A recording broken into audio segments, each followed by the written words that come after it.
জ্বালানি মন্ত্রী তিনি ব্রিফ করবেন, 300 মিনিট তিনি বক্তব্য রাখবেন এবং সেখানে একটি কঠিন বার্তা তিনিই দেবেন। অভিযান চালানো হবে যারা এরকম হোর্ডিং করছে বা যারা তেল মজুদ করে রাখছে বা তেলের আর্টিফিশিয়াল ক্রাইসিস তৈরি করার চেষ্টা করছে তাদের ব্যাপারে। 2 লক্ষ মেট্রিক টনের তেলের জাহাজ ইতিমধ্যে ঘাটে লেগেছে, আর আরও 2 লক্ষ মেট্রিক টনের জাহাজ ইতিমধ্যে লোড হয়েছে, তার অচিরেই বাংলাদেশে এসে পৌঁছবে। মধ্যপ্রাচ্যে যে যুদ্ধের পরিস্থিতির কারণে সমগ্র পৃথিবীর ইকোনমি টালমাটাল, সমগ্র পৃথিবীতে তেলের দাম বেড়ে গেছে, অথচ আমরা বাংলাদেশে এসে তেলের দাম ঠিক রাখার জন্য আপ্রাণ চেষ্টা করছে সরকার, এবং প্রায় 200 কোটি টাকা প্রতি মাসে ভর্তুকি দিয়ে প্রায় সেই কাজটা করার চেষ্টা করছে সরকার।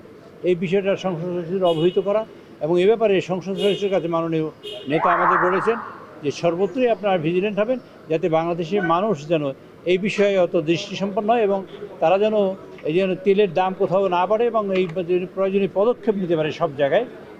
জেলা প্রশাসক অন্যান্য প্রশাসনের সাথে সমন্বয় করে এই কাজটি যাতে করতে পারে তার জন্য তিনি একটা নির্দেশ দিয়েছেন যে যাতে কোনো রকম কোনো অসুবিধা না হয়।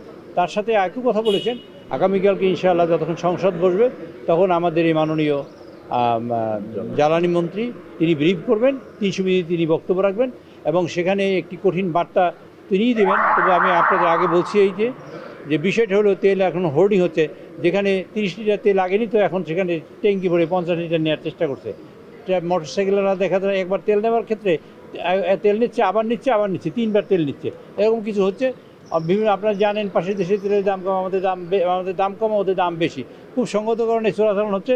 চোরাচালান রোধের জন্য তিনি কঠোর ব্যবস্থা নেওয়ার জন্য হোম মিনিস্টারকে বলেছেন এবং তারপরে কঠোর ব্যবস্থা নেওয়া হবে। একই সময় যে অভিযান চালানো হবে যারা এরকম হোর্ডিং করছে বা যারা তেল মজুদ করে রাখছে বা তেলের আর্টিফিশিয়াল ক্রাইসিস তৈরি করার চেষ্টা করছে তাদের ব্যাপারে।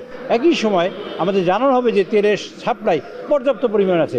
2 লক্ষ মেট্রিক টনের তেলের জাহাজ ইতিমধ্যে ঘাটে লেগেছে, আর আরও 2 লক্ষ মেট্রিক টনের জাহাজ ইতিমধ্যে লোড হয়েছে, তার অচিরেই বাংলাদেশে এসে পৌঁছবে।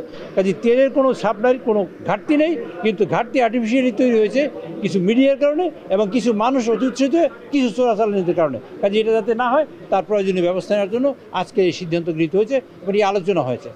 তৃতীয়ত আলোচনা হয়েছে যে আমাদের যোগাযোগ মন্ত্রী মহোদয় তিনি ওখানে বলেছেন যে আমাদের একটা দুঃখজনক ঘটনা, যেটা বাস দুর্ঘটনায় নিপতিত হয়েছে, একই সাথে ট্রেনের দুর্ঘটনা ঘটেছে। তো বাস কেন দুর্ঘটনা ঘটেছে সে ব্যাপারে কী পদক্ষেপ নিয়েছে সে ব্যাপারে আলোচনা হয়েছে। ট্রেন দুর্ঘটনার ব্যাপারে ভবিষ্যতে যাতে এরকম না হয় তার জন্য কী করা হবে সে ব্যাপারে এই ব্যাপারে আলোচনা হয়েছে। এছাড়াও সংসদীয় কার্যক্রম এবং অন্যান্য অনেক বিষয়ে কথা হয়েছে।